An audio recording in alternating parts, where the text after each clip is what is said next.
sejam muito bem-vindos a mais uma edição do ProTalks, programa de bate-papo com várias personalidades do esportes. Eu sou a Letícia Mota e hoje eu tô aqui para conversar com uma convidada muito especial. Ela que é, separa a lista aí. A convidada de hoje tá free agent, jogadora profissional, que antes era da Bazar Game, agora tem o free agent, a Nai, caster oficial da Blizzard no Hearthstone.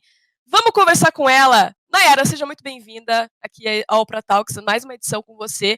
Cara, queria agradecer primeiramente muito o convite, por você ter aceitado. E, bom, seja bem-vinda. Muito obrigada pelo convite aí da Game Culture. E é isso, bom dia, boa tarde, boa noite, que a gente está sendo transmitida aí para quem está assistindo. Tá certo. Cara, eu te conheci num campeonato, né, no ano passado, no campeonato universitário. Eu lembro, já tá iniciando a minha carreira e eu vi você lá fazendo a transmissão do Hearthstone CPUE. Acho que você lembra também, CPUE 2019. Então, eu lembro de você, da Ana, né, mulheres que já estavam engajando nessa área de caster e já estavam jogando também. A Ana já estava bem inserida, né, no Overwatch na época, hoje no Free Fire, mas você também estava começando muito no Hearthstone. E já foi, de certa forma, uma inspiração para mim. Né? Hoje eu sou caster e é sempre bom a gente ver outras mulheres fazendo esse papel no cenário.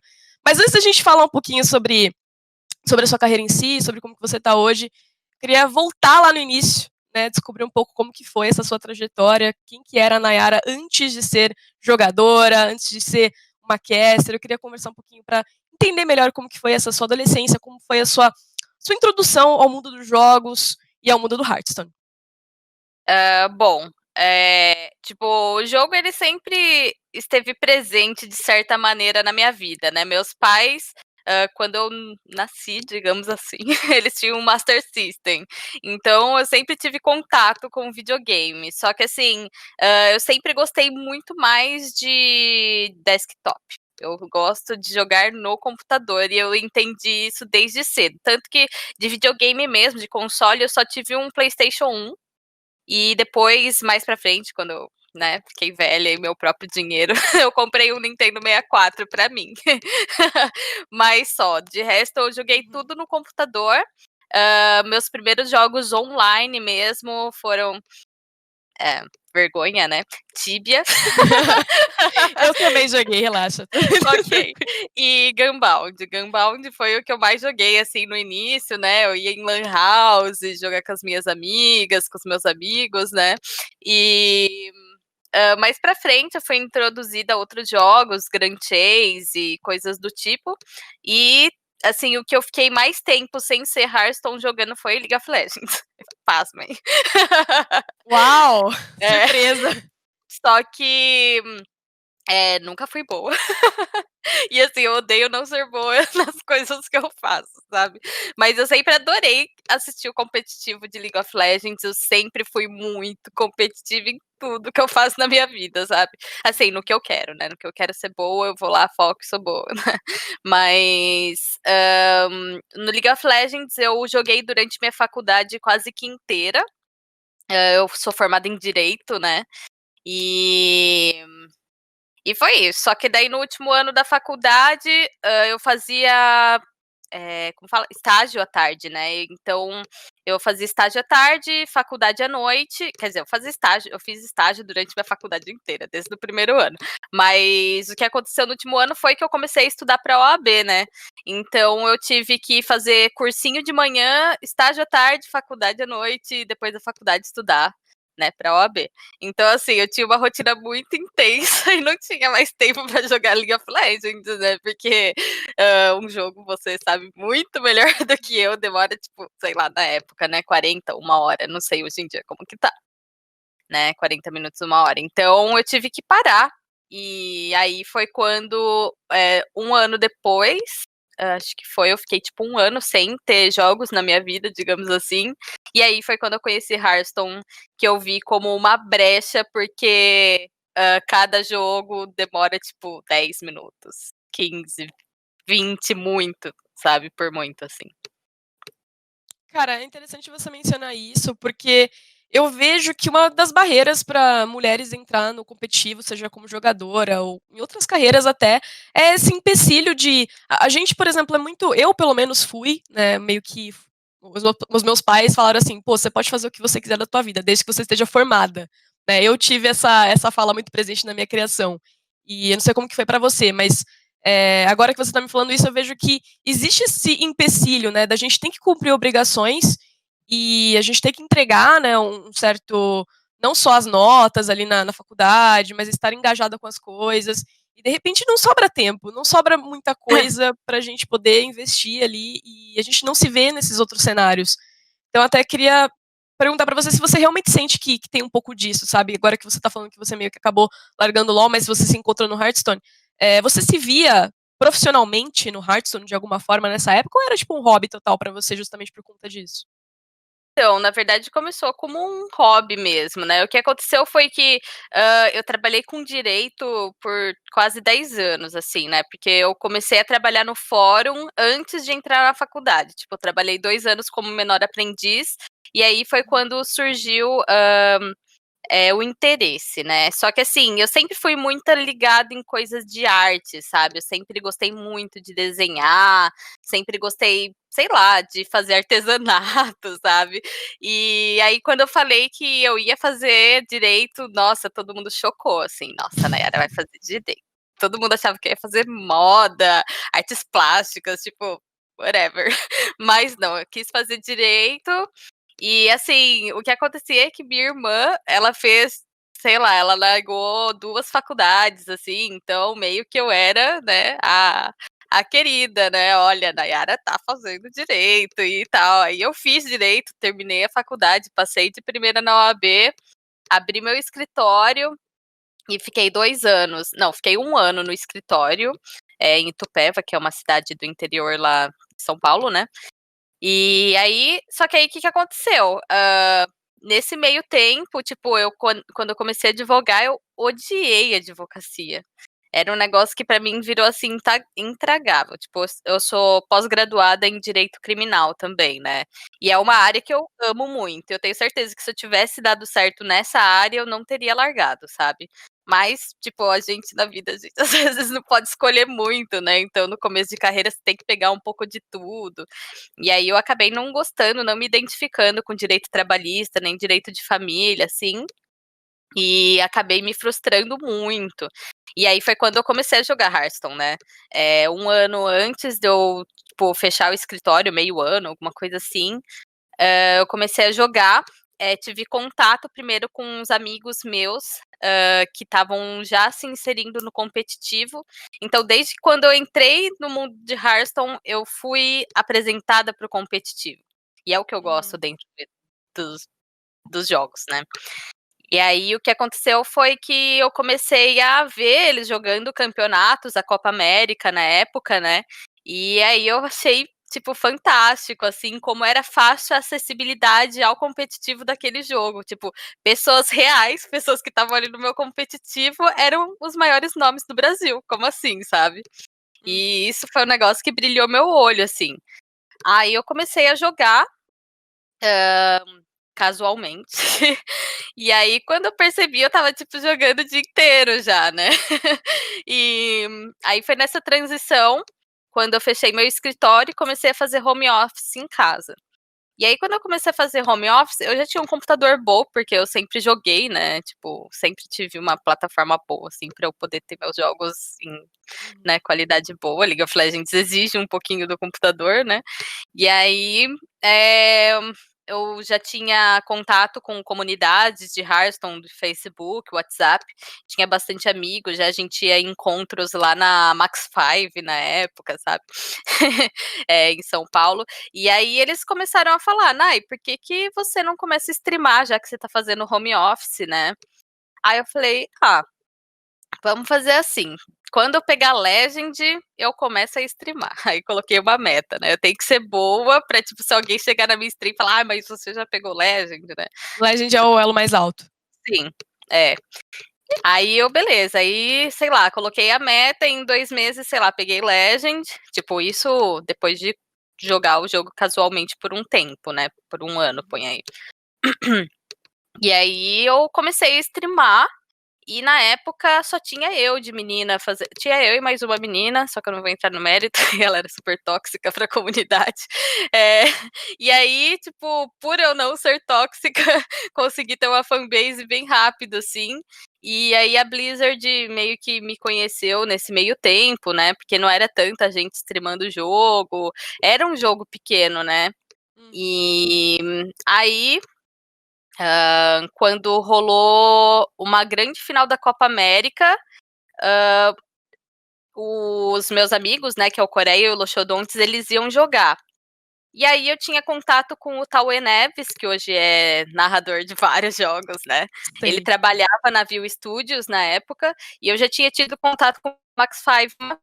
E aí, com ele, eu falei, Tauê, por um acaso, tem como eu ir assistir o campeonato aí, na View?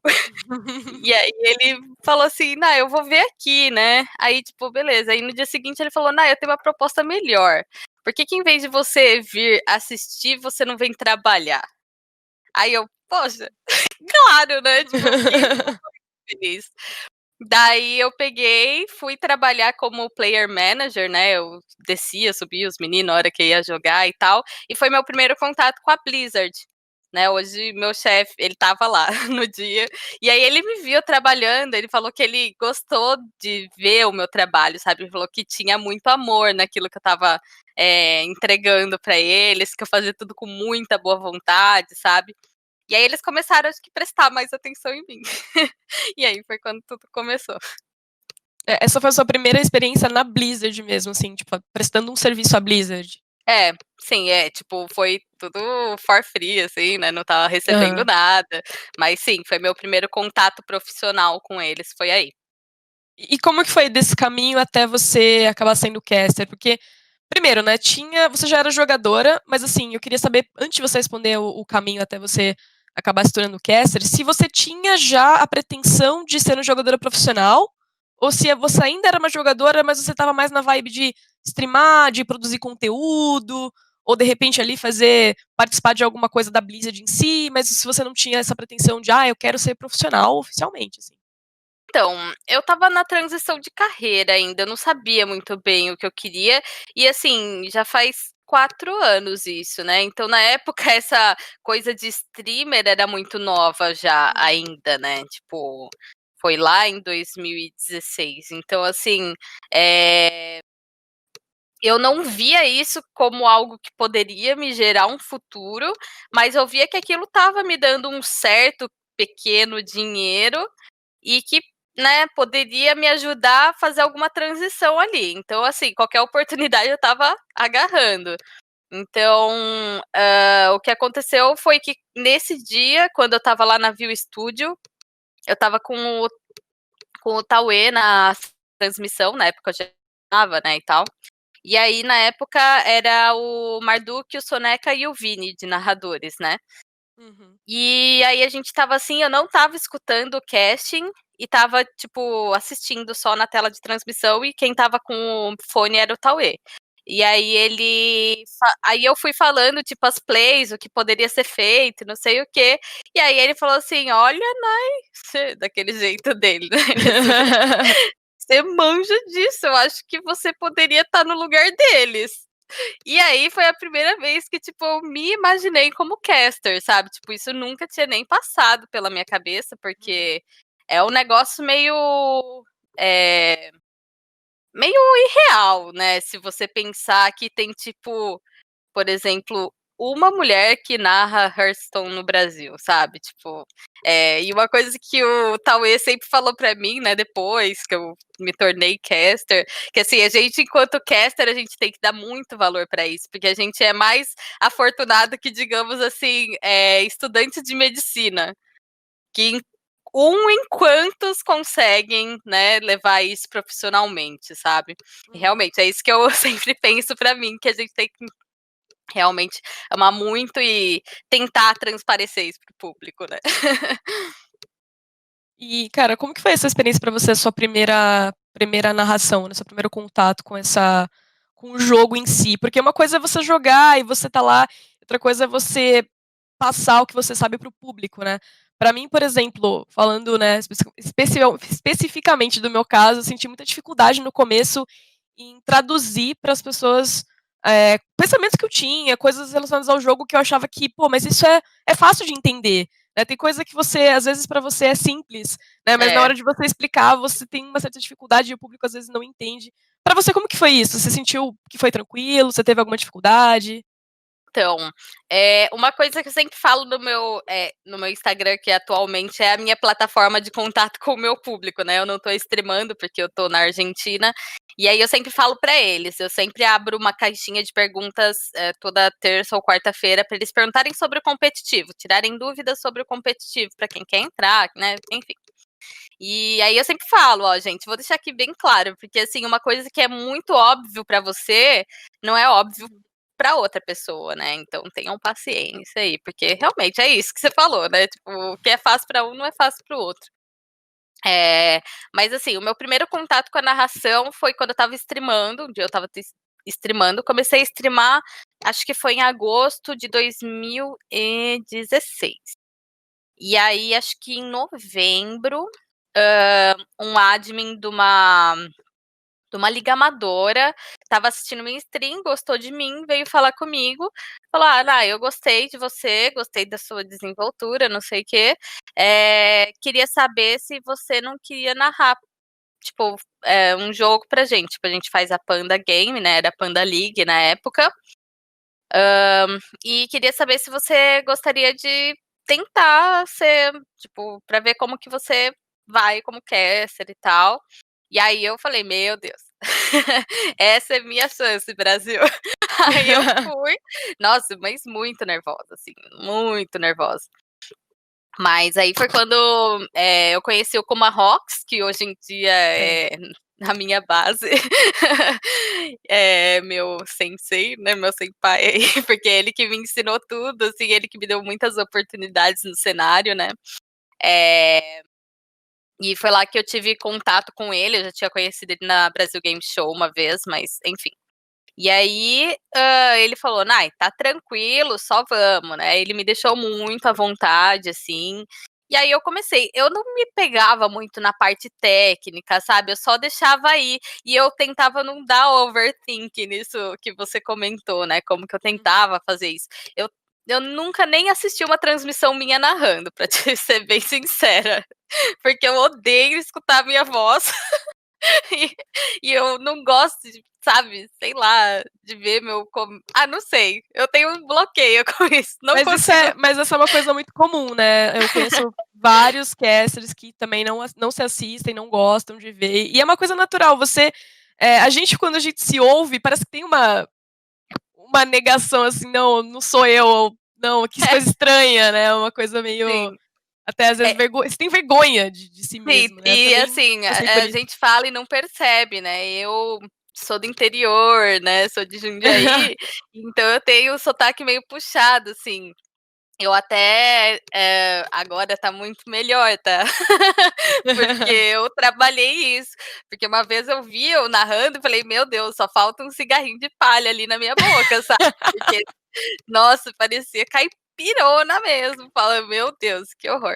Mas tudo bem. Não, não tenho nada contra, tá, gente, mas é que eu achei o meu sotaque muito puxado. E aí eu falei: "Meu Deus, nunca mais vou me assistir, porque não dá, tenho muita vergonha". Tanto que assim, agora com a pandemia, né, eu tô na Argentina desde fevereiro, então eu não vejo minha família desde fevereiro. Nossa. E e aí eles começaram a assistir todas as minhas transmissões.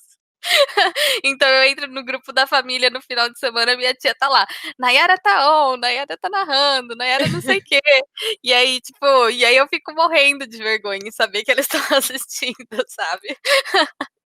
É muito bizarro, né, porque a gente transmite pra milhares de pessoas, quando a gente sabe que tem alguém muito conhecido, eu pelo menos fico em choque.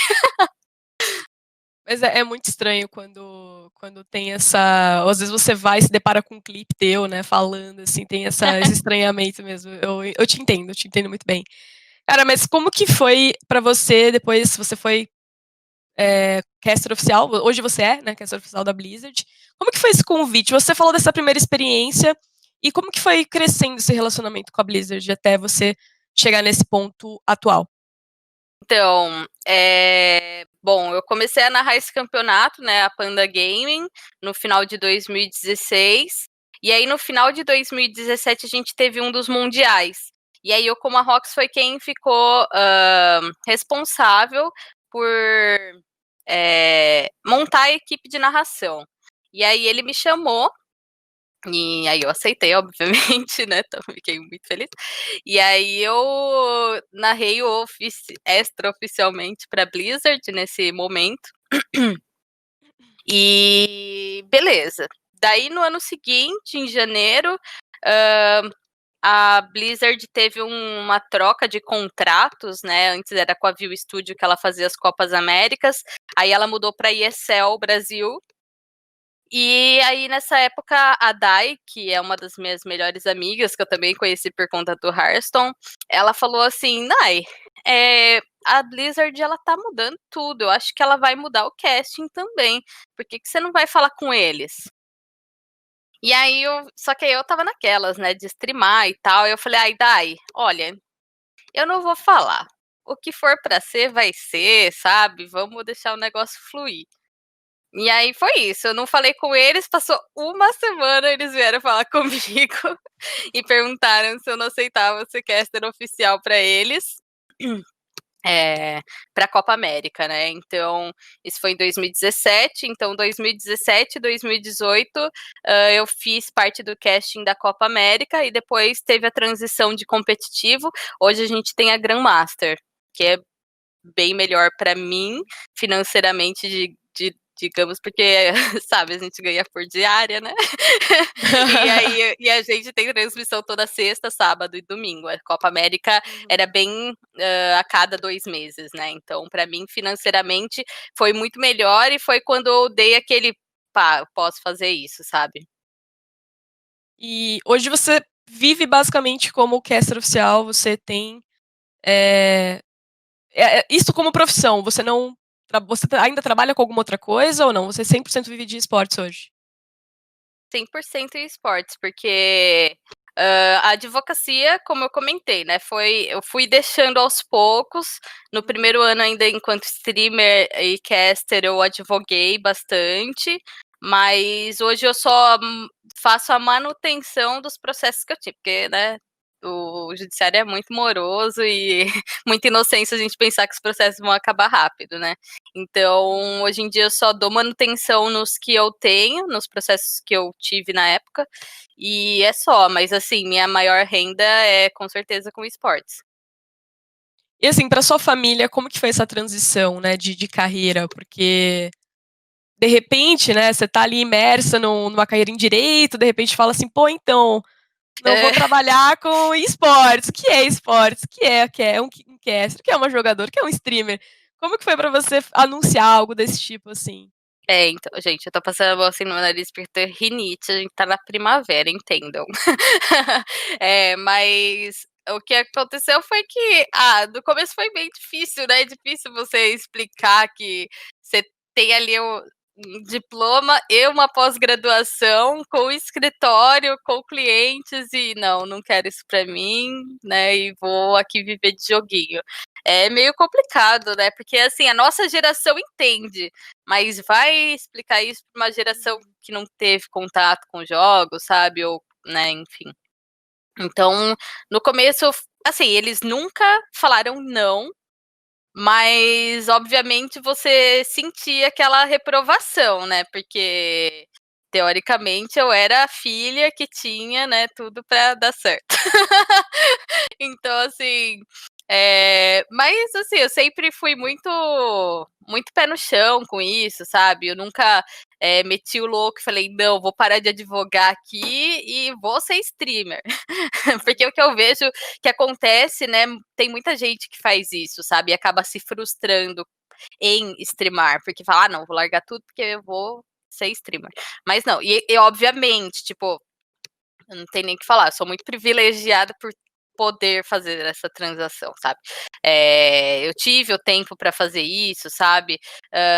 Meus pais nunca me bancaram, tá? Eu sempre banquei meus equipamentos e tal, sempre com dinheiro, porque eu trabalho desde os 15 anos. Então, assim, sempre trabalhei para ter as minhas coisas. Mas, obviamente, que muitas coisas me ajudaram. Por exemplo, hoje eu tô morando na Argentina, mas eu moro com os meus pais ainda, né? Então, nos primeiros anos, quando alguém perguntava para mim, mas dá para viver de casting stream? Aí eu falava, olha, na situação que eu vivo, na casa dos meus pais, sem ter que pagar conta nenhuma, dá. Sabe? Então, assim, tem que falar disso, né? Realmente, eu fui muito privilegiada por isso, né? Por eles deixarem eu continuar na casa deles enquanto eu tava nessa transição. E é isso. Aí, só que eu senti de verdade que eles aceitaram no coração deles, assim, no momento que eu comecei a viajar para tudo quanto é canto por causa dos esportes, sabe? E assim, pessoas pagando minhas viagens, não eu desembolsando esse dinheiro. Então, assim, era tipo, aí eu via, tipo, eles falando, nossa, minha filha tá viajando, sei lá, pra Coreia por causa do trabalho dela, sabe? Tá viajando pra Romênia por causa do trabalho dela, sabe? Foi, sei lá, ano passado umas 5 vezes pros Estados Unidos sem pagar nenhuma vez, sabe? Tipo, isso é bem absurdo. E, tipo, e aí eles começaram a meio que, meu Deus, é isso, e tá dando certo. Porque, assim, no começo eu via meio que era difícil, porque, por exemplo, a Grandmaster, desde que ela chegou, a gente streama de casa todo final de semana. Então, tipo, às vezes, sei lá, minha mãe escutando música na cozinha, sabe? Tipo, mãe, tô trabalhando. Então, assim, era meio que, sei lá, não sei se não levava a sério, não sei, mas era isso, sabe? Tipo, depois que eles começaram, e hoje eles veem que realmente é um bagulho que deu certo e é isso. E assim, quando você gravou, né, a dublagem lá da carta pro jogo, foi. Eu imagino como é, meu Deus, minha filha tem uma voz no jogo, assim, quanto isso. Eu não sei pra outras gerações, né, como que é interpretar uma questão assim, mas pra mim é algo, cara, maravilhoso. Foi muito significativo isso, né, pra você e pra, enfim, mulheres, jogadoras, pessoal da comunidade. Então eu queria saber pra você como que foi isso, assim. Imagino, claro, que foi maravilhoso pra você, foi uma experiência. Vi você compartilhando no Twitter na época, né? Mas eu queria que você contasse mais como que foi essa experiência, porque com certeza é um dia que você deve lembrar muito bem até hoje, e é uma experiência muito legal de dividir. Sim, poxa, tipo, a Blizzard, ela faz um serviço de localização muito da hora, sabe? Tipo, isso foi uma coisa que eu sempre valorizei muito. Toda carta tem uma tradução, assim, perfeita, e às vezes eles adaptam para coisas bem brasileiras, sabe? Tipo, isso eu acho muito fantástico. Então, assim, e eu sempre joguei em português, sempre falei pro pessoal dar valor para essa coisa, porque, por exemplo, eu tenho amigos de Portugal e eles não têm a localização lá. Eles jogam em ou português do Brasil ou eles jogam em inglês, sabe? Então é um negócio que é feito tipo só pra gente. Então, tipo, a gente tem que dar valor pra isso. E aí, nossa, quando mandaram um e-mail falando que eu, tipo, poderia ser, né? Não era que eu ia selecionada pra fazer uma voz de uma carta, eu tipo surtei, né? Eu falei, meu Deus, foi em janeiro desse ano, eu tava em Paraty de férias e aí falaram assim: você tem que mandar um áudio imitando X carta, tipo, até tal dia. E aí, até esse tal dia eu ia estar em Paraty, então eu não tinha como ter um microfone, meu computador, sabe? Aí eu mandei mensagem pro contato, né? Falei, olha, eu tô na praia, eu não vou voltar até então, mas assim, eu quero muito. Posso gravar do meu celular? Aí ele, pode, né? A gente dá um jeito e tal. Aí eu peguei, me fechei assim dentro do quartinho que a gente tinha lá, o Airbnb bem, né? Enfim, me fechei dentro do quarto e fiquei lá umas 2 horas para gravar, porque são 3 falas, né? Quando a carta entra, quando a carta ataca e quando a carta morre. Então, assim, são coisas muito específicas, né? Você fica que nem uma louca. morrendo ali. Aí, beleza, eu mandei, aí eles aprovaram. Aí, quando eu voltei pra Jundiaí, mandaram lá o dia da gravação. Aí eu, nossa, e isso foi em janeiro, e a carta lançou em abril. Então você fica naquela expectativa, ansiedade, você não sabe como que tá, se ficou boba, se não ficou. E aí foi isso, mas quando eu fui gravar, eu estava muito nervosa, tanto que eu saí do estúdio de gravação sem nem lembrar quais eram minhas falas, sabe. Alguém, tipo, "E aí, qual foi tua fala?" "Pff, não faço ideia, não lembro", estava muito nervosa mesmo. Mas foi muito da hora, muito da hora. Tipo, eu falo que todo gerador de conteúdo deveria ter essa oportunidade, porque é um negócio, tipo, que da hora. E quando você vê a carta sendo jogada e sua voz, tipo, aí eu fico com vergonha de novo, sabe? Daquele negócio. Ai, meu Deus, minha Eu ia voz. perguntar, cara, como que foi ver o resultado depois, né, em game? Porque eu acharia, assim, algo extraordinário ver a minha voz, por exemplo, num jogo que eu gosto muito, mas ao mesmo tempo, esse estranhamento, meu Deus, sou eu, mas calma, é um personagem, não, mas sou eu. Como que Né, foi então, isso? e pior que minha carta, no fim, ela nem foi tão boa, tá? Então ela nem roda tanto. Então, às vezes, ela aparece de algum efeito aleatório dentro do jogo, assim, tipo, você, sei lá, transforma um lacaio e transforma nela, aí aparece eu lá, o mal não pode se esconder de mim. Aí eu, meu Deus, sou eu. É muito idiota, mas é isso. Incrível, cara. Achei. Quando eu vi essa tua realização, eu fiquei, nossa, muito feliz, porque é uma coisa realmente muito, muito legal de. Sim, então, e foi uma pena, porque assim, a Blizzard, ela tem o projeto de expandir esse projeto, porque a princípio foi só para os casters oficiais, né? Uhum, E ela já tinha selecionado outros geradores de conteúdo para fazer isso, só que por conta da pandemia eles tiveram que cancelar. Tipo, hum, cancelar não, né? Mas dar uma pausa. adiar. Porque não tinha como as pessoas se dirigirem a estúdios e esse tipo de coisa, né? Mas é um negócio que a Blizzard ela pretende levar para outros geradores de conteúdo, sim, e isso eu achei muito da hora. Que bacana, bem bacana isso por parte da Blizzard. Cara, falar um pouquinho agora, né, sobre uma pergunta que foi enviada, aliás, no Instagram, pelo @TalisonFSilva. Ele perguntou, a vitória da VK Lion, me corrija se eu estiver errado, mas acho que é isso que eu passei até Isso. contigo, na BlizzCon foi um marco para a história dos esportes. Sendo uma player da mesma modalidade, como que você avalia o impacto dessa conquista? Aí eu queria, antes de você responder, só para que você introduzisse para quem não conhece tanto do cenário, para quem não acompanhou, nesse caso, quem que foi a Lion aí, a jogadora. Ok. Primeiro um beijo pro Thalisson, ele é um dos meus maiores seguidores aí, tá aí comigo já faz muitos anos. É um amorzinho. Bom, e para quem não conhece, a VK Lion, ela é a maior jogadora de Hearthstone que a gente tem no mundo na atualidade.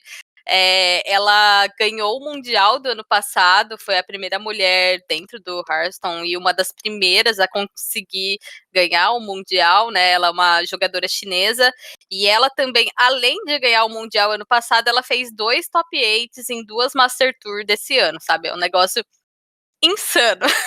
Tipo, ela é muito boa. E bom, o que isso representou pra mim, né? Eu tava lá na BlizzCon e assim, meu, foi um negócio surreal. Eu arrepio só de falar. Foi tipo, a gente tava lá assistindo, eu tava junto com a Dai, e a gente foi na BlizzCon pra trabalhar, né? Então a gente só conseguiu assistir a final mesmo, mas obviamente acompanhando todos, né, os resultados e tal. A gente tinha um player Latam jogando, então, né, a gente tava lá. E, poxa, vendo, tipo, ela lá jogando com tanta.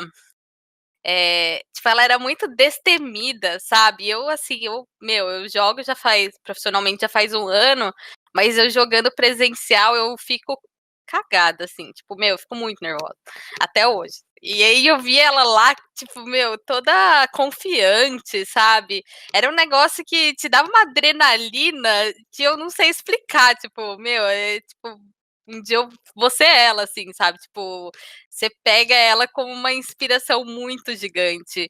E ela tendo ganhado, tipo, ela saiu invicta do campeonato, sabe? Foi um negócio muito da hora. É, pra, e que nem ela falou no discurso dela, sabe? É negócio que, tipo, se você é garota e quer entrar nos esportes, meu, deixa o gênero de lado e vai lá e joga o seu, sabe? E é isso que tem que fazer. Então, tipo, eu tenho meio que isso pra mim toda vez que eu vou competir. E lá da BlizzCon eu levei um cartaz dela pra minha casa e pendurei, assim, na minha parede. Sério? Sim. Então, todo dia, quando eu acordava, eu via a foto dela e, tipo, sabe, quando você olha e faz, vamos, vamos pra luta. Então, assim, ela é realmente uma puta inspiração na minha vida e acho que pra muitas outras garotas, sabe? Porque essa vitória dela foi uma vitória nossa, assim, eu sinto, sabe? Você chegou a conhecer ela pessoalmente, assim, de conversar, ou foi um contato mais Não, distante também? ela ia começar a participar das Masters, né? Mas aí foi quando desencadeou a pandemia e a gente não chegou a se conhecer pessoalmente. Tipo, a gente se segue no Twitter e tal, mas pessoalmente eu nunca cheguei a conhecer. Quer dizer, conhecer ela lá no Mundial, mas ela lá e eu aqui, né? Ah, sim, sim. Mas nunca cheguei a conversar com ela. Conversar. Entendi, bacana. Realmente essa foi uma história incrível, né, até agora pro cenário feminino. Cenário, né, porque o cenário feminino, no caso, é uma representante do cenário feminino, mas que a gente com certeza fica muito feliz em ver essas batalhas dando certo, né, essas vitórias são vitórias nossas, com Sim, certeza. quando ela recebeu o troféu e ela chorava, eu chorava junto, era um negócio. E você olhava pro lado, todo mundo chorando junto, foi, tipo, muito emocionante, sabe? Foi muito, muito da hora. Incrível. Nai, falando um pouquinho agora sobre como que você concilia a sua rotina, né, você é jogadora, é caster, tá sempre fazendo muita coisa, queria saber um pouquinho pra você como que é administrar essas 2 rotinas, né. Eu, por exemplo, sou caster, assim, é uma rotina complicada, né, às vezes você tem umas transmissões longas, você sabe muito bem como que é isso, e assim, como que fica a carreira de player, né, que você falou que segue há 1 ano, como que fica essa dedicação à carreira de pro player em meio a tudo isso? Então, bom, primeiro foi assim, né, eu comecei, posso dar uma introdução por que eu comecei a jogar profissionalmente? Claro, claro. Bom, a gente, você sabe muito bem, né, enquanto mulher nesse cenário dos esportes, acho que em qualquer um, na verdade, né, a gente tem que meio que se provar mais do que uma vez para as pessoas aceitarem a gente, sabe. E passaram-se anos, assim, depois que saíram Marduk e Soneca e o pessoal ainda pedia por ele, sabe. E aí beleza, e começaram a aceitar, obviamente, porque, né, uma hora a pessoa tem que seguir em frente. Mas aí eu pensei, eu falei: "Meu, como que eu consigo, sabe, ir mais? Eu quero mais, eu quero mostrar pra mim e pra todo mundo que eu, tipo, tô lá porque eu sou boa, sabe, tipo, eu quero mostrar, eu quero, sei lá, provar". E aí eu falei: "Ah, vou começar a competir", porque assim, o que que acontecia, antes tinha as Copas Américas, como eu era narradora, eu não podia jogar. Uhum. E depois quando lançaram esse circuito da Masters, nós temos a Grandmaster e nós temos a Master Tour, que são coisas distintas, né. A Grandmaster é o Tier 1 de competição, as qualificatórias para as Masters é o Tier 3 e a Master é o Tier 2, digamos assim. Então eu falei: "Ah, vou tentar qualificar para uma Master", porque, não conflitava com a minha agenda de narração. Que a Master é tipo um evento, ano passado tiveram 3, esse ano tiveram 6. E aí eu falei com o meu chefe e falei para ele, falei: "Viu, tem problema se eu começar a tentar classificar pra Master Tour? Porque a Master teoricamente a gente narra, só que são só 3 dias, então assim, eles conseguem algum, replacement, né, e tudo mais". Uhum. E aí ele falou: "Nossa, Nai, não, só vai". E assim, a Blizzard sempre me incentivou a fazer várias coisas, assim, eu amo muito eles. E aí, eu falei: "Beleza, então vou aqui, como se nada, vou tentar classificar para Las Vegas". E aí comecei, as qualificatórias elas eram de quarta a domingo no começo, ou de terça a domingo, não lembro.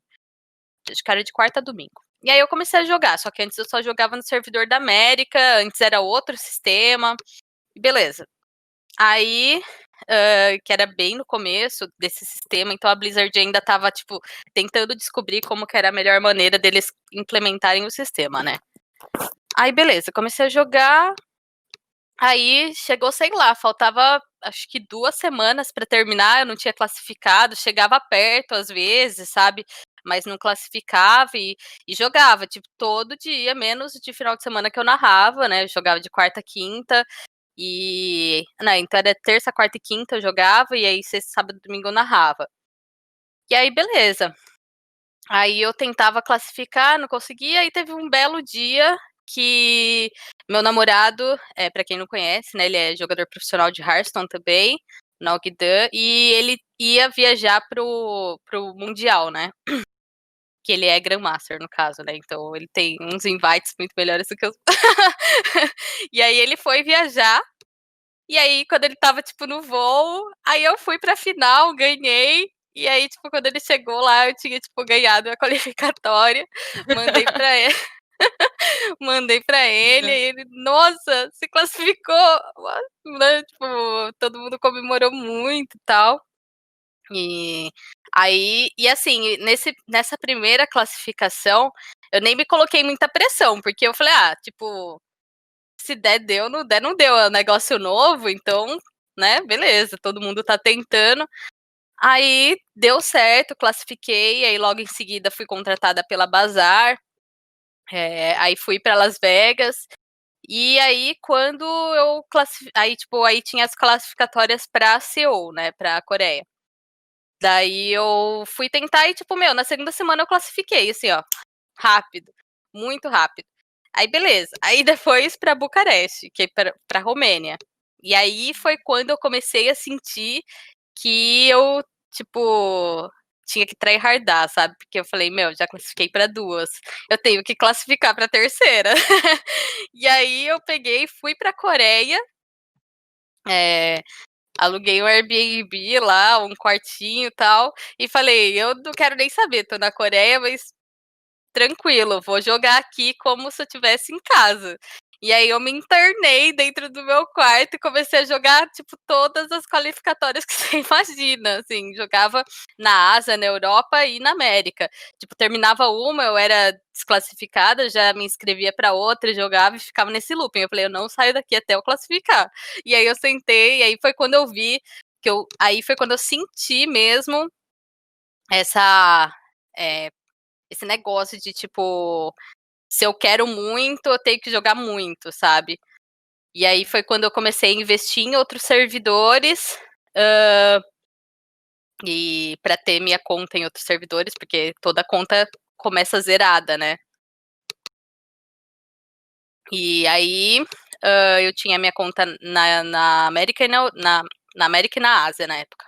E aí eu comecei a jogar nas duas e deu certo. Classifiquei para Bucareste, estando na Coreia. E aí a Blizzard anunciou esse ano que não seriam 3, seriam 6. Aí, Caraca. aí eu, vamos, vai. Bom, classificou para 3. Agora eu vou classificar para 6. E aí eu fui. Comecei. E aí a Blizzard mudou o sistema e, tipo, na época era ou você classificava ganhando uma qualificatória ou você classificava com 5 tops 8. Fazendo 5 top 8. E aí eu comecei a jogar e, assim, na época eu narrava BPL também lá na BBL. Então eu saía da BBL, ia pra casa do Coma, jogava a qualificatória da casa do Coma, porque não dava tempo de eu voltar pra minha casa. Aí eu voltava pra casa de madrugada, jogava de manhã, e aí, tipo, e entre as Grandmaster que eu narrava, tipo, eu narrava Grandmaster, aí eu não jogava os da América. Terminava Grandmaster e ia lá, jogava na Ásia, na Europa, dormia 1 hora, voltava pra narração, e assim, tipo, o final de semana inteiro. E aí foi indo. Daí, tipo, pra primeira desse ano de Arlington, eu tava com 3 top 8. E na época eu tava com narração de Free Fire, de PUBG, tava uma. Tipo, eu tava assim, pegando de tudo e não fazendo nada bem, sabe? Foi um caos aquela época. Foi na época que eu te conheci, acho até. Ano passado. E, daí eu peguei e falei, meu, vamos focar aqui, vamos fazer direitinho. Aí eu tava com 3 top 8, faltava só 2.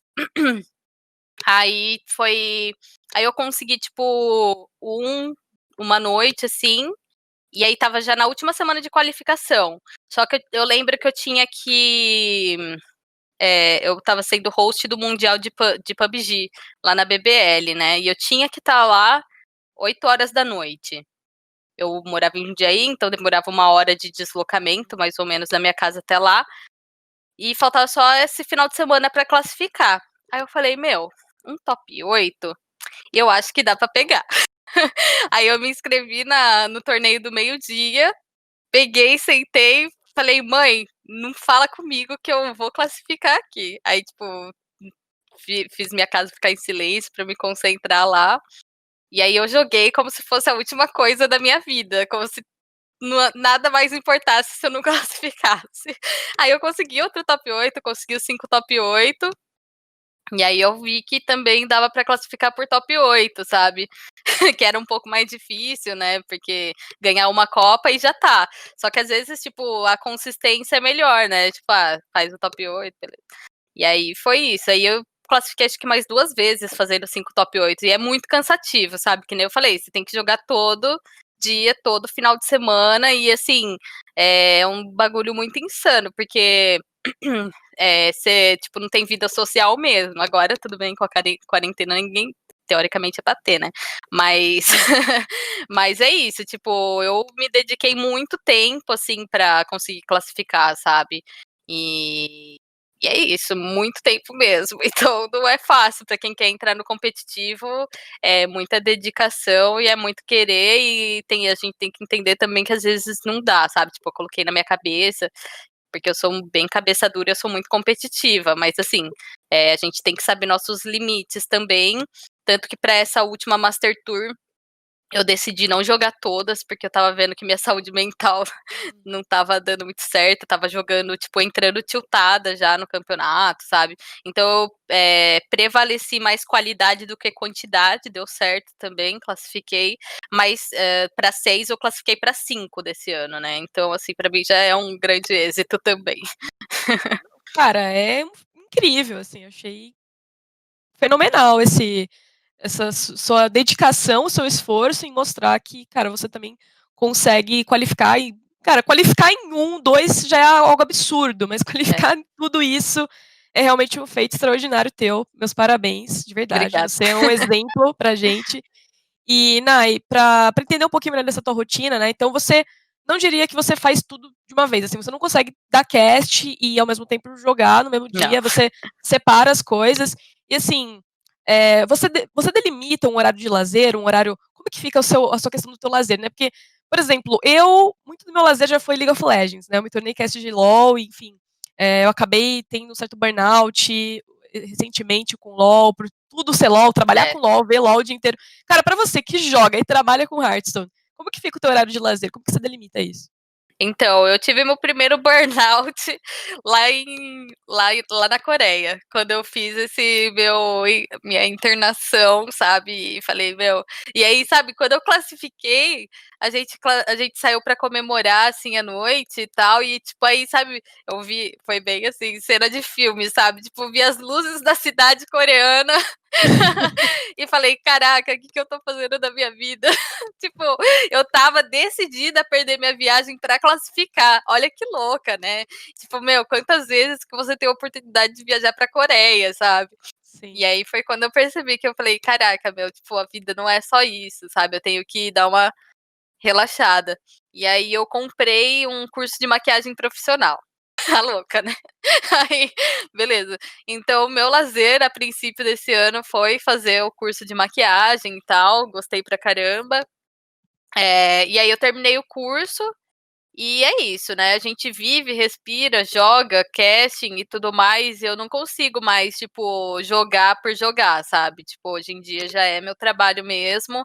Obviamente, tipo, eu assisto todos os campeonatos possíveis, tipo, eu amo, assim, assistir, jogar e tal. Só que toda vez que eu jogo, eu não jogo é, por jogar, eu quero aprender, eu quero ser a melhor ainda, sabe?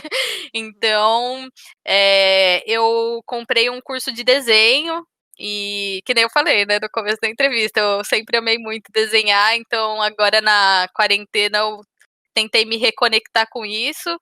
No começo do ano eu comecei a fazer meu travel journal, que é tipo um bullet journal, só que de viagens que eu já fiz, né?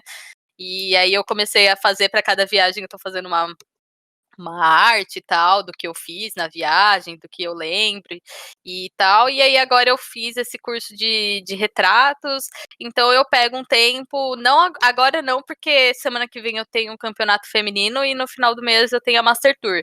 Então agora eu dei uma parada, mas aí tudo bem jogar, porque você precisa jogar e é o teu trabalho, né? Mas mês passado, que eu já não tinha mais qualificatória, esse tipo de coisa, eu tava pegando quase todo dia, eu tava desenhando, assim, pra dar essa válvula de escape mesmo, porque não, tipo, óbvio, como eu falei, eu me sinto muito privilegiada por fazer o que eu faço, sabe?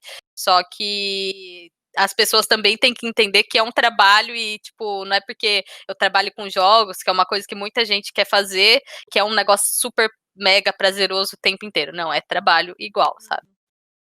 Tem frustrações, né? Tem ali dias que você tá cansada, que você queria qualquer coisa menos ver É. aquilo. Então, assim, é uma coisa, é um limite, né? Acho que tudo tem seu limite. Como Uhum, até você mencionou, e inclusive, mesmo um trabalho tão legal, tão privilegiado, que muitas pessoas gostariam de ter, mesmo esse trabalho é um trabalho como qualquer outro. Ele tem uhum. as suas questões, né? Nai, entrando agora um pouco na discussão da BlizzCon, né, a BlizzCon sempre muito querida aí por todo mundo que acompanha o cenário da Blizzard, gosta dos jogos. Queria saber, na sua opinião, qual que é o papel da BlizzCon, né, para os esportes? O que mais agrega para você? Então, a BlizzCon é tipo o evento esperado por nós fãs da Blizzard, né?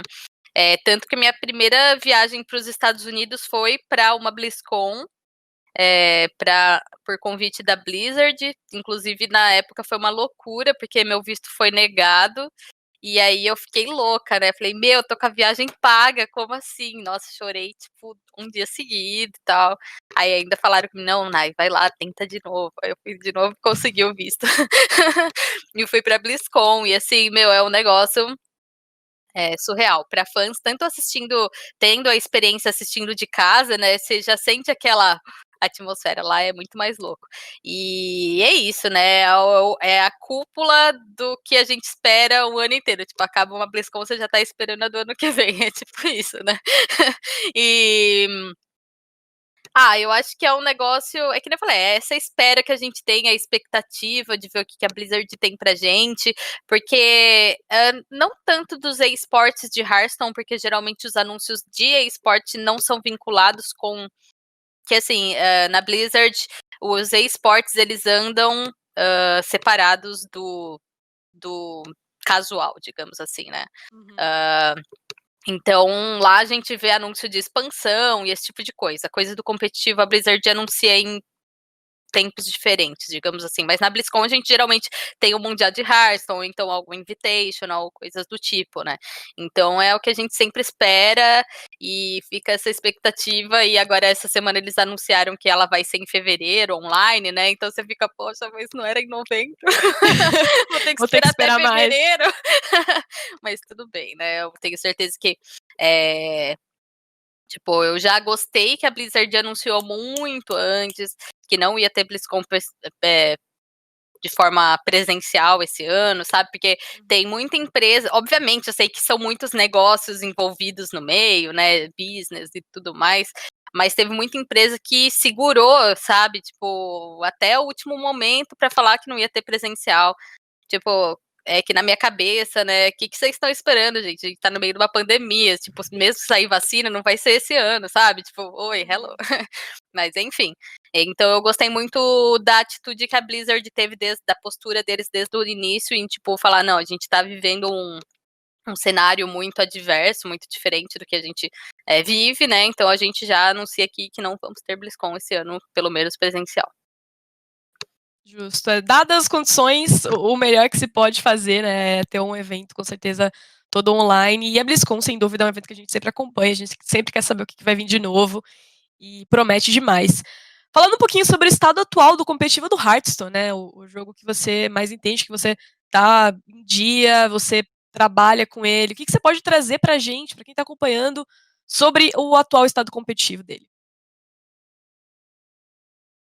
Bom, então, Bom, para quem quer entrar no competitivo, né, a gente tem muitas maneiras, assim, digamos, porque tem desde essas campeonatos mais amadores, que a comunidade mesmo faz toda semana, a gente tem o Tierras de Fuego, que sempre organizam campeonatos, a gente tem o Combat Club, que é uma galera brasileira mesmo, que sempre faz as iniciativas aí para a gente ter esse campeonato toda semana, e tem essas qualificatórias da Master Tour, como eu comentei, né, que qualquer um pode jogar, você não ganha dinheiro com isso, mas você ganha pacotes, que foi o que me ajudou a ter cartas nos outros servidores. Tipo, sei lá, você chega até a terceira rodada, você ganha 2 pacotes de carta, e você pode escolher em qual servidor você põe. E aí eu ia lá e ia colocando na Ásia, por exemplo.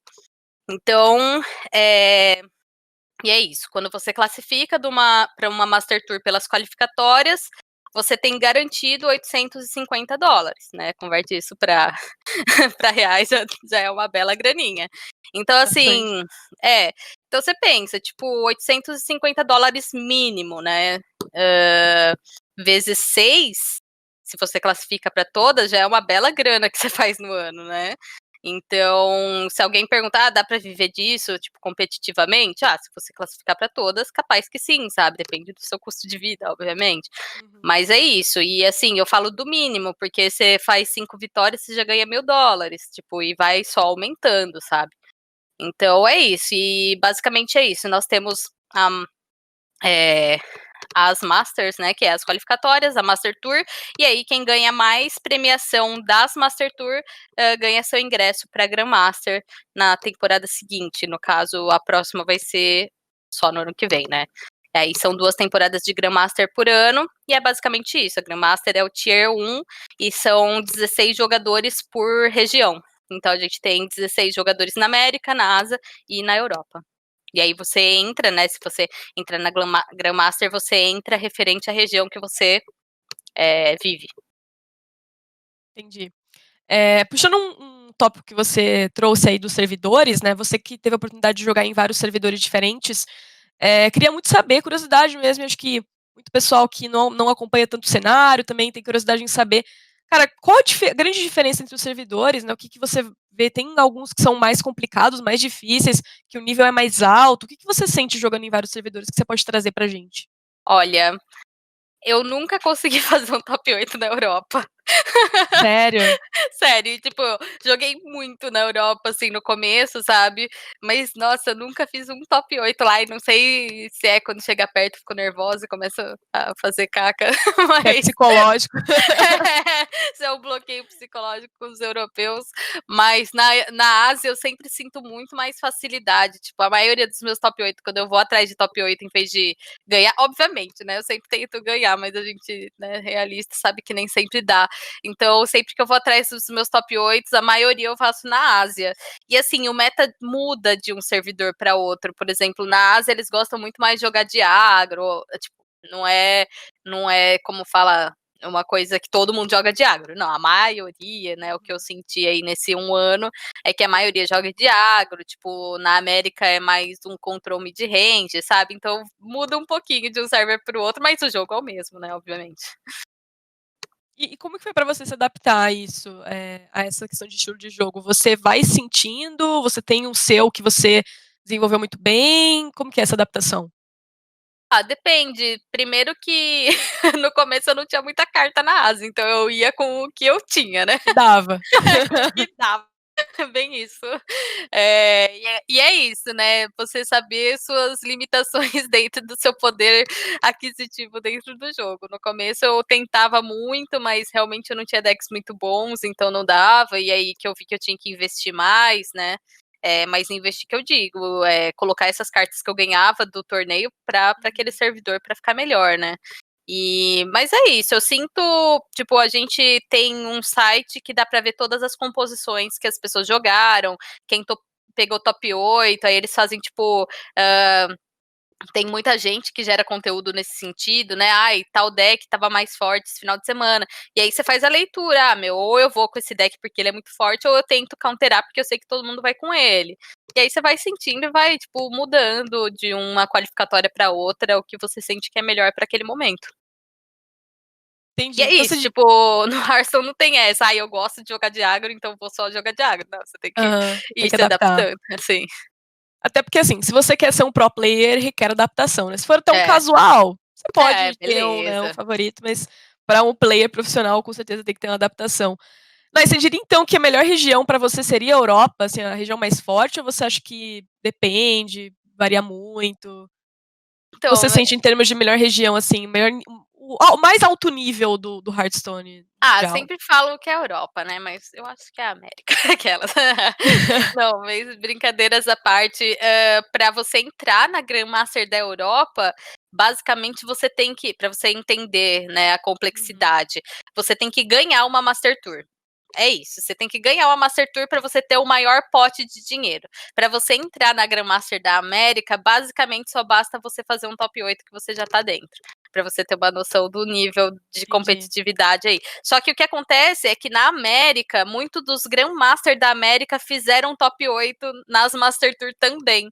Então é isso que a gente debate. Não, mas se a gente tem os melhores Grandmaster fazendo top 8, os da Europa não estão fazendo top 8. Então a gente é a melhor região.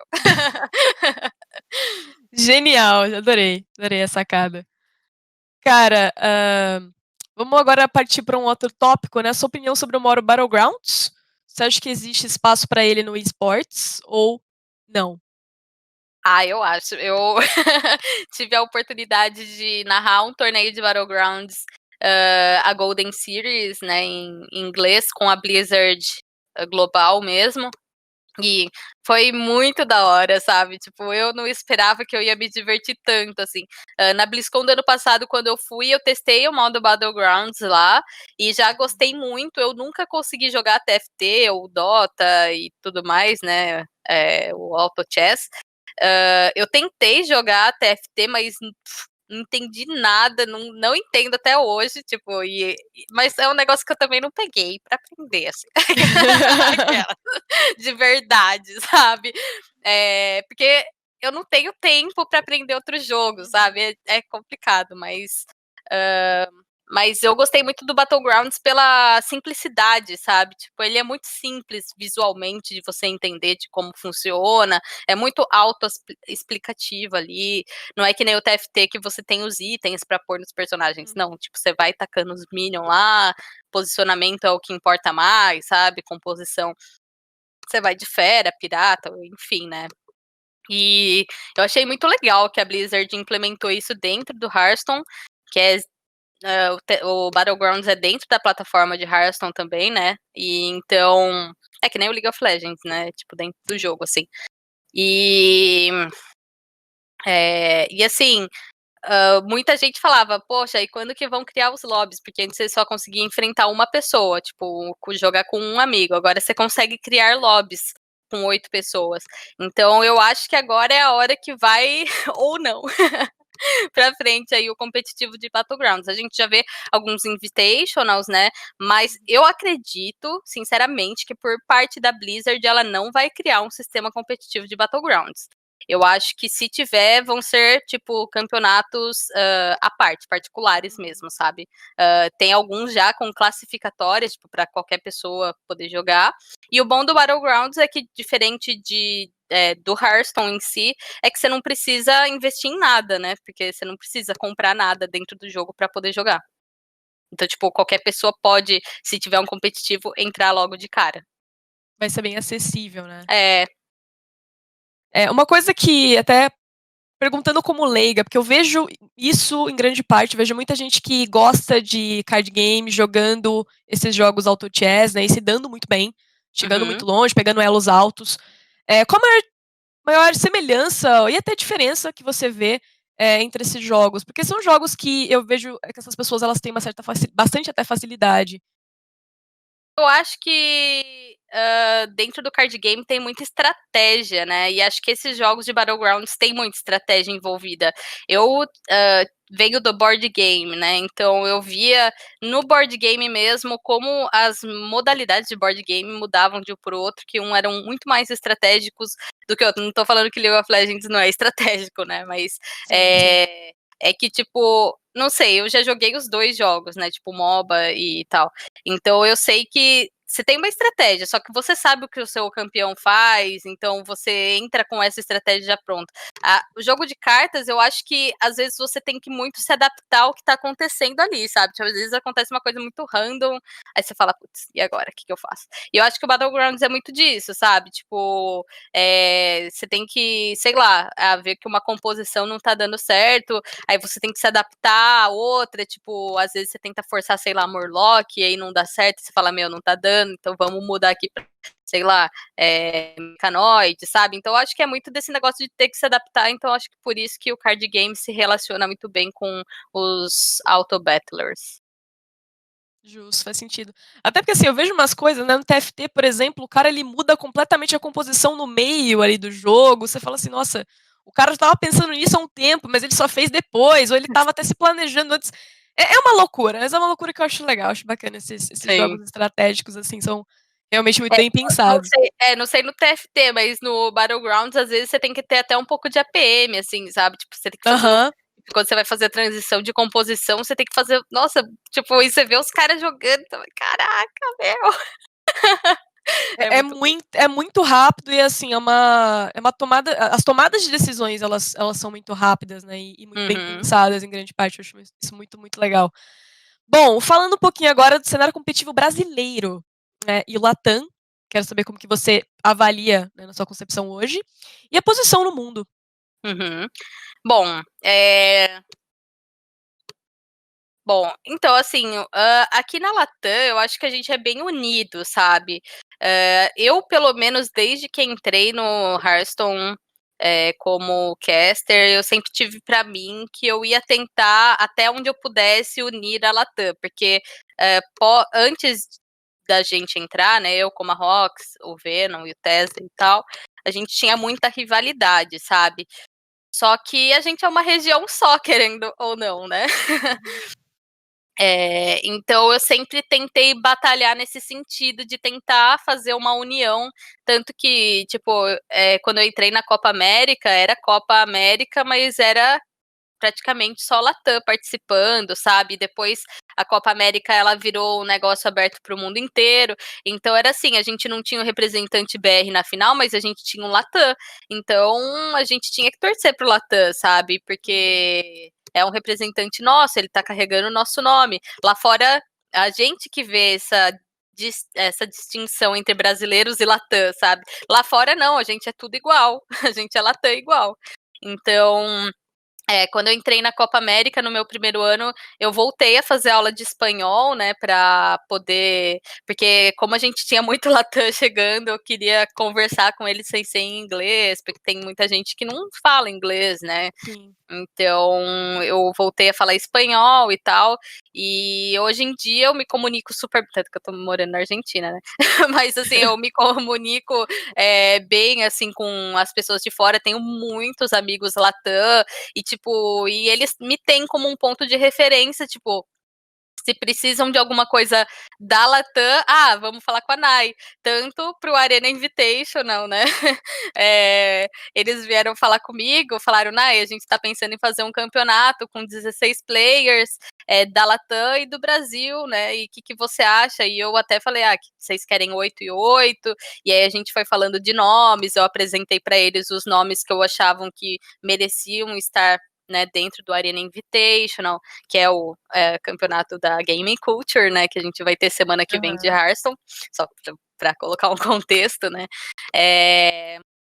e foi isso, tipo, e todos os nomes, se vocês perceberem, dos 16 jogadores, não são qualquer um, não é uma panela que tá lá jogando, porque antes o que acontecia tinha muito dessa panela, né, sempre os mesmos, mas não. Aqui pro Arena Invitational, todos os jogadores, sem exceção, eles têm pelo menos uma Master Tour e mais alguma coisa. Ou, por exemplo, 2 Master Tour. Ou então, por exemplo, a Master Tour e classificou para o Legião Latam, ou classificou para a Brasil Premier League, ou ganhou alguma coisa, ou foi para a WSOE. Então, tipo, todos eles, tanto os brasileiros quanto os hispanohablantes. Bacana. E, cara, pra você, alguém que quer começar a se destacar, que quer ser um jogador, você acha que o cenário brasileiro ele tá de certa forma, ele desenvolve esses novos jogadores, como que é a questão de você querer ser um jogador, um profissional hoje de Hearthstone no Brasil? Então, o que eu sinto ainda é a falta de equipes, obviamente, investindo no nosso cenário, né, tanto que eu tive muita sorte de encontrar a Bazar Gaming, que ficou comigo 1 ano e meio, hoje a gente tem a Nix Gaming, ainda tem alguns times que aportam dentro do Hearthstone, assim, né, mas, individualmente você sim consegue ser um player, qualquer um consegue, como eu falei, é muito fácil você entrar no competitivo, é só você ter tempo e muito querer, né, e querer, melhorar, porque o que acontece é que muita gente vai e spama jogo, spama jogo, spama jogo e nunca consegue, mas não, tipo, às vezes você tem que, sentar, entender o que que tá fazendo errado, no que você sempre pode melhorar, tem que pensar isso, sempre pode melhorar, gente. E o que facilita muito dentro do Hearthstone, na minha opinião, é que, você assiste a stream de jogadores profissionais, tipo, tem 24 horas por dia um jogador profissional streamando. Não brasileiro, obviamente, né, mas, tipo, no mundo inteiro e falam inglês. Então, assim, você consegue entrar na stream do cara e perguntar: "Por que que você fez essa play?". Sabe, porque, tipo, como o Hearthstone é um jogo de turnos, a interatividade dentro das streams, ela é muito grande com o streamer. Então você consegue ter essa conversa com ele, você consegue que ele te responda. Então você entra lá, meu, você pega, assiste o bagulho, você não entendeu o que ele fez, pergunta, não tem problema, sabe. E é isso. Então, tipo, como eu comentei, tem muitos torneios locais, né, tem o do Tierra de Fuego, que é uma, organização da Latam, e eles fazem torneios toda semana, estão fazendo torneio valendo $600 por final de semana, sabe, tipo, não é pouco dinheiro. Tem o pessoal da Combat Club também, que é brasileiro, eles também estão aí toda semana fazendo torneio. Então, assim, tem uma acessibilidade, tem os grupos de Facebook, que o pessoal sempre conversa, divulga mais campeonatos, tem a Battlefy, que é a plataforma de campeonato, que a pessoa pode entrar lá, entra no ícone de Hearthstone e só procura, meu. Tem muito torneio aberto, tem torneio que vale, sei lá, $50, $20 e vai indo.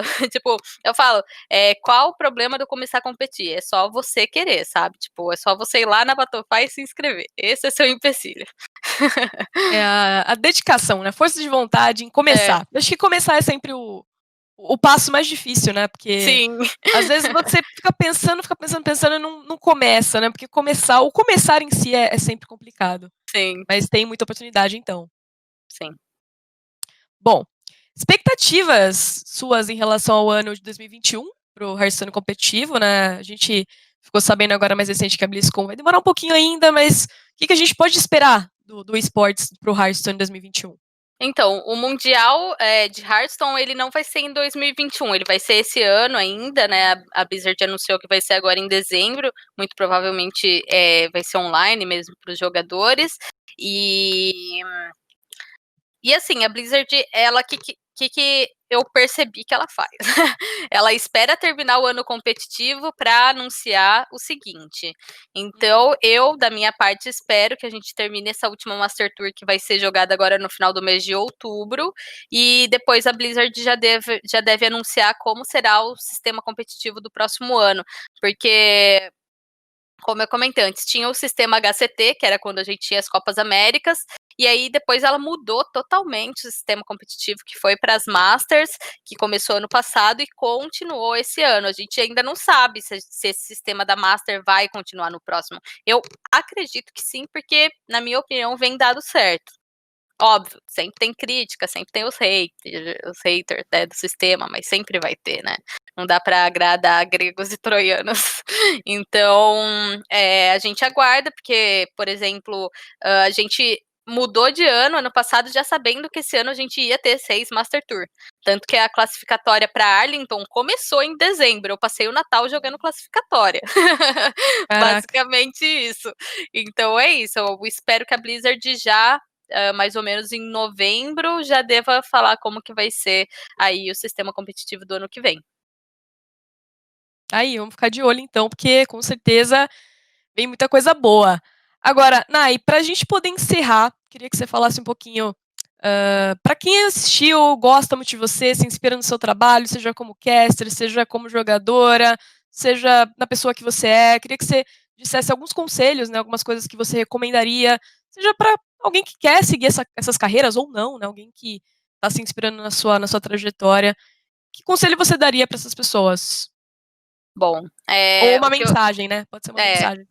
o que eu sempre falo é assim, se você não tá contente com o seu trabalho, sabe, se você independente se você quer, sei lá, começar no competitivo ou começar em qualquer outra carreira, sabe, você tem que ir atrás disso, com muito pé no chão, porque se tem uma coisa que eu aprendi que trabalhar com o que a gente não gosta é um negócio que vai consumindo e vai fazendo muito mal pra gente. Então, assim, tentar dar um passo nesse sentido, tentar buscar outras alternativas, ir atrás, sabe? Porque dá, gente, dá pra mudar, dá pra você ser o que você quiser dentro das possibilidades. Como eu falei, né? Muito pé no chão pra fazer essa transição, e para quem quer seguir a carreira de caster, para quem quer seguir a carreira de pro player, tem que entender que ninguém começou ganhando o campeonato, sabe? Todo mundo começou ali treinando, tenha grupos de treino, isso é muito importante, ter ali o seu grupo de Discord, de WhatsApp, para vocês sempre trocarem experiências, é muito importante a comunicação. Se você quer entrar como caster, não só em Hearthstone ou qualquer, acho que esporte, ninguém começou narrando o maior campeonato do mundo, sabe? Todo mundo acho que começou em alguma liga amadora, em campeonatos menores, foi apresentando o trabalho, foi se apresentando para a empresa, né, que você quer trabalhar com. Então, é isso, baby steps, mas sempre com foco, sempre indo atrás. E assim, como eu falo, meu próximo objetivo, além, né, de continuar jogando profissionalmente, é entrar para o casting global em inglês, né? Então, assim, o que eu tô fazendo para fazer isso? Voltei a fazer minhas aulas de inglês, embora eu fale inglês, não é um inglês super mega lindo, fluido, sabe? Então, voltei a fazer minhas aulas de inglês. Para ano que vem, eu pretendo, quando eu voltar para o Brasil, voltar para minha casa, vou fazer streams em inglês para ter esse daily basis, né? Para ter esse inglês todos os dias ali na comunicação. E assim, é um objetivo que eu tenho e eu não sei se vai realizar, mas assim, eu tô indo atrás. Tive a oportunidade de narrar um campeonato em inglês oficial esse ano, e assim, não é, ai meu Deus do céu, não deu certo, não me chamaram pra mais nada. Não, gente, tipo, ser muito realista e indo atrás dos objetivos que aos poucos as coisas, tipo, quando a gente joga pro universo, tenho certeza que ele devolve de alguma forma pra gente. É isso. Nai, primeiramente, muito obrigada por ter aceitado participar do Pro Talks. Gostei muito de receber você aqui, foi uma convidada maravilhosa. E com certeza, sua trajetória, seu trabalho é muito inspirador, não só para mim, mas para todo mundo que está acompanhando, com certeza. Quero agradecer você imensamente.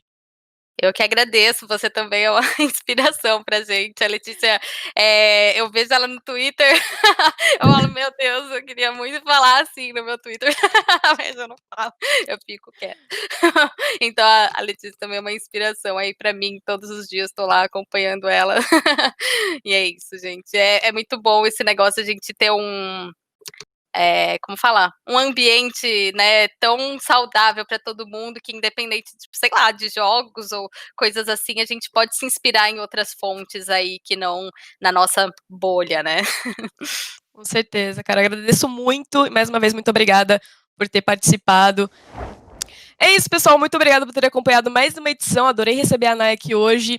Bom, só para dar aqueles recados finais, né, a gente não tem ainda definido quem que vai ser o convidado da próxima semana, mas sigam a Gaming Culture aí nas redes sociais, Instagram, Twitter, que vocês vão ficar sabendo em breve quem que vai ser o próximo convidado.